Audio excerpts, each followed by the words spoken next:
Jumat dini hari, di mana Jakarta tak sepenuhnya sunyi, publik tanah air dibuat terhanyak dengan kecelakaan tunggal di kawasan Pondok Indah, Jakarta Selatan yang mengantarkan Ustadz Jeffrey Al-Bukhari menjemput ajal.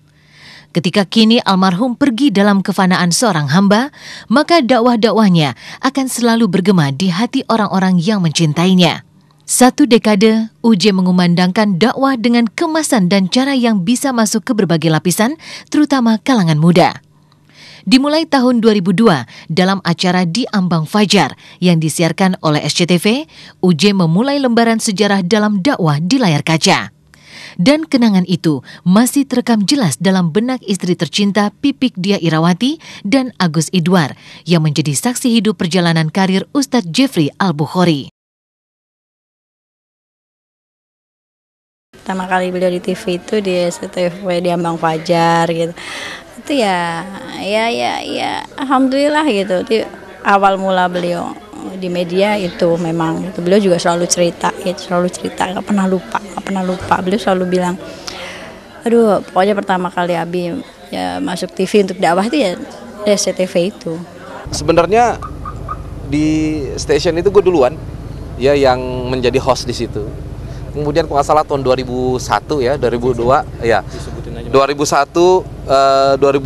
waktu itu gue jadi host di SCTV program agama ya, di Ambang Fajar pada waktu itu. Nah kemudian UJ masuk sebagai ustadz baru, dan dia sempat ngomong sama orang produser di sana, Mbak boleh nggak saya gantian deh sama Agus jadi host.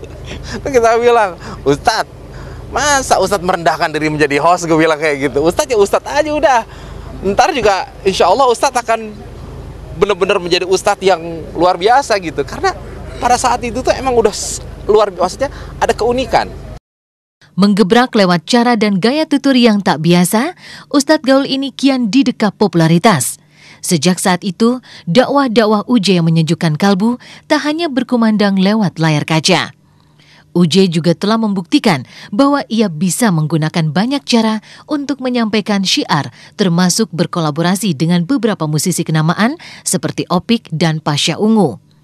Wajar rasanya, UJ mampu merasuk ke berbagai lapisan ketika kita melihat penampilan almarhum dalam acara Indahnya Kebersamaan.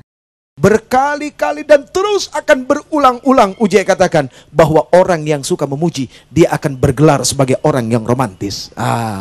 Punya cowok suka memuji, ceweknya akan bilang itu cowok romantis gitu loh. Rokok makan gratis. Ayo sekarang kita puji Allah. Subhanallah walhamdulillah wala ilaha illallah wallahu akbar. Terus sampai program Ramadan juga bareng sama dia berjalan ke sana kemari di SCTV. Jadi memang awal berdakwah itu ya alhamdulillah saya mengikuti. Nah, dan saya pun bersyukur dalam pribadi, mungkin agak ego sedikit ya, bahwa di akhirnya pun Allah memberikan izin kepada saya untuk menemani kepergian almarhum. Sebelum menjadi seorang pendakwah, hidup UJ juga pernah tertoreh nokta hitam. Terjerembab sebagai pecandu narkoba, serta ditentang orang tua menjadi seorang selebritis, almarhum menemukan titik balik saat dirinya berkunjung ke Mekah untuk menunaikan ibadah umroh. Di Tanah Suci, UJ seolah ditampar gambaran segala keburukan yang pernah ia lakukan.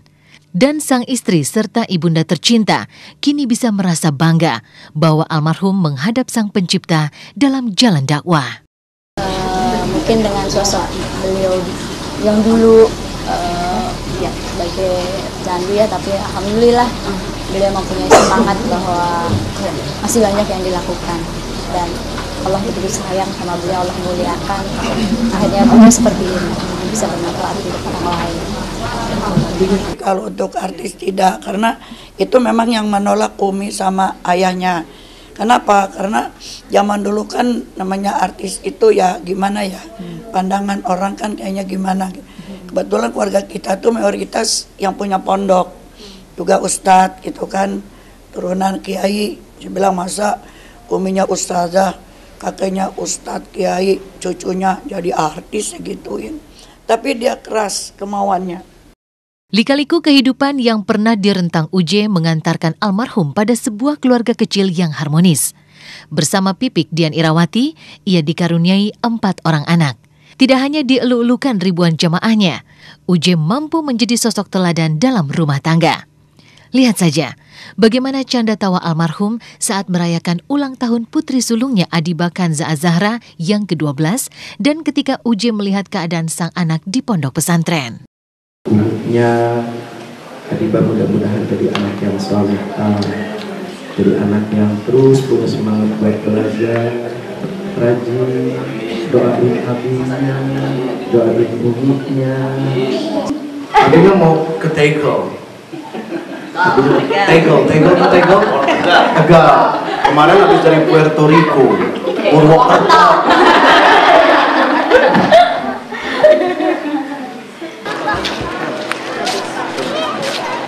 Mau bareng kan? Sudah. Kenangannya sih banyak banget. Terus aku kan terakhir ketemu tuh hari Minggu. Soalnya aku kan di asrama, jadi pulang cuma 2 minggu sekali. Juga kalau pulang kan belum tentu ketemu, jadi ya jarang banget pasti ketemu. Ingat ke belakang bahwa banyak sekali selama 13 tahun perjalanan kami, 13 tahun mengarungi rumah tangga dengan segala sesuatu yang Allah berikan, kenikmatan dari susah senang itu adalah semua merupakan ujian. Saya merasakan bahwa itu adalah memori-memori indah saya sama suami. Saat saya berdua bisa mengarungi ujian kesusahan, itu adalah memori yang indah buat saya.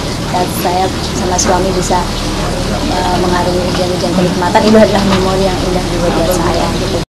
13 tahun merentang kebersamaan, tentu banyak kenangan yang tak mudah terlupakan. Tapi ketika ajal telah menjemput, maka tiada lain selain keikhlasan yang akan membuat hidup tenang menatap masa depan. Walau tak habis air mata, Pipik seolah dikuatkan dengan keteguhan hati putra-putrinya. Aku udah nyuruh Umi, udah mendingan diikhlasin aja, kalau nggak diikhlasin kan kasihan abinya. Nanti sedih di sana, kalau Umi nangis mulu juga nanti sakit, kita siapa yang ngurusin gitu. Nah, kan kasihan juga anaknya kalau misalnya Umi nanti akhir-akhirnya juga sakit. Jadi tapi Uminya juga namanya sebagai istri kalau kehilangan suaminya kan pasti sedih banget. Ya, aku cuma bisa nge-support pulang. Kembali lagi untuk melihat masa depan anak-anaknya. Karena saya pun harus kuat karena anak-anak melihat saya gitu kan. Jadi dengan kekuatan anak-anak mensupport saya, insya Allah saya bilang sama anak-anak kita harus berjuang untuk membuat Abi bangga gitu.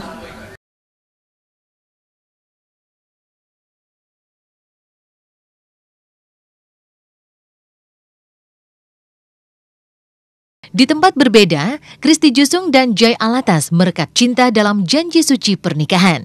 Seperti apa prosesi penyatuan cinta dan perhelatan keduanya?